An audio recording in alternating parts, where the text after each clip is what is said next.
Radio fam, welcome back to Win with Damien. We've got another video for you today, and we're back on to Solomon CEO, the 21 secrets, or the 21 ancient secrets of entrepreneurial leadership. And you've probably forgotten we're up to secret 19, and that is the contemplation of prosperity. This quote, or this verb, this proverb is a big one. There's a bit in this one, so let's get into it. I went by the field of a slothful entrepreneur, and by the vineyard of a man who lacks understanding. And there it was, all overgrown with thorns, covered with weeds. Its stone face was crumbling. When I saw it, I mused as well. I stared at it and was given a flash of instruction. A little sheep, a little sluggish, a little twiddling of the thumbs to rest. Shall poverty pounce on you like a thug, and your scarcity will be like a man with a gun to your head. Proverbs 24:30-34. It's a mouthful, that one, isn't it? So let's go into pulling it all apart. Here we go. I went by the field of a slothful entrepreneur, and by the vineyard of a man who lacks understanding, and there it was, all overgrown with thorns, covered in weeds. Its stone face was crumbling.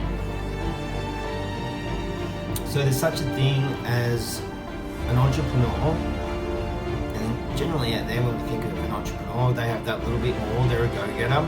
An entrepreneur these days knows it takes that little bit extra, but sometimes they get caught up in the fact they might be working more than most people, maybe working at godly hours, or not watching as much TV as normal people. You know, I'm busy, I'm really busy, that sort of thing.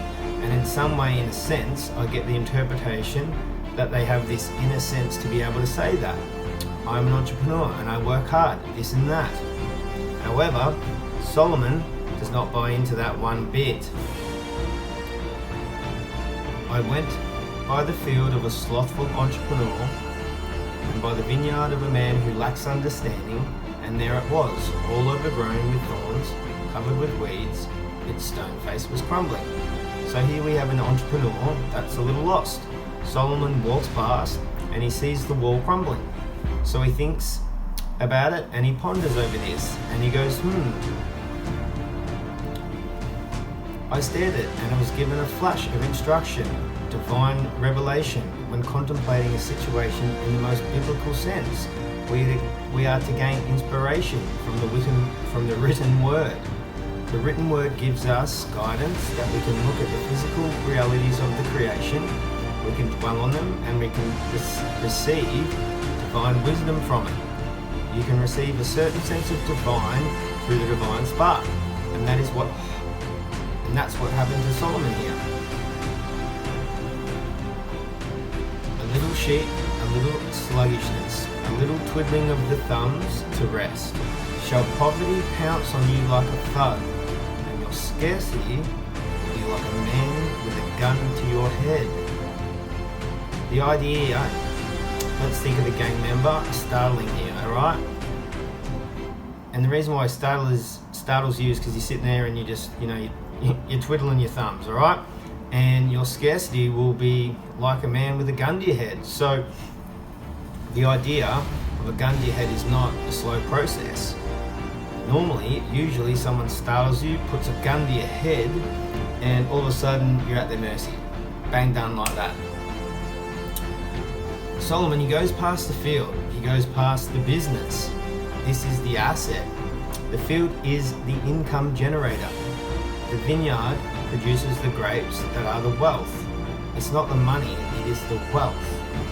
It's not the money, it's the wealth. It's the asset, the income generator, not the money. Otherwise, if you focus on the money, you start to chase the money instead of chasing income and assets that produce income. So Solomon, he looks at his income generators. They were overgrown, covered in weeds, there were thorns, the wall was crumbling down, I think we get it, it's pretty shabby, not looking the best. The owner had a touch of sleep, a hint of sluggishness, twiddling of the thumbs.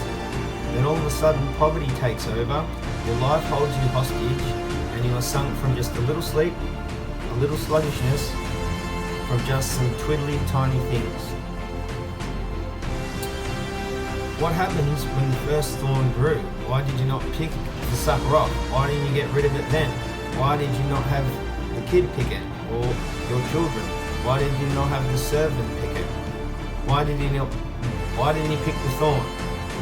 Well, because it was only a little thorn. What about the weeds? How come when the weeds started growing you didn't bother? Well, she'll be right. It's just weeds, it's not that much big of a deal.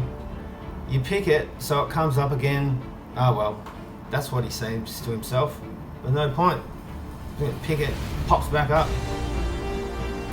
The crumbling of the fence is the protector of the asset. That's what keeps out the intruders, the haters, the vermin and the foxes that dig, break the vines and ruin the grapes.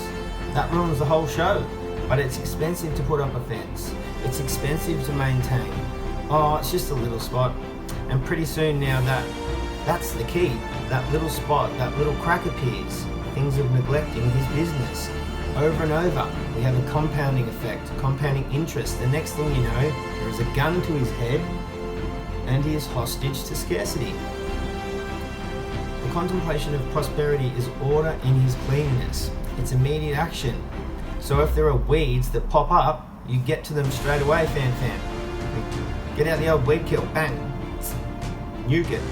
If not, they're going to suck the life, the nutrients from the vineyard. If there's a break in the fence, it is to be repaired immediately.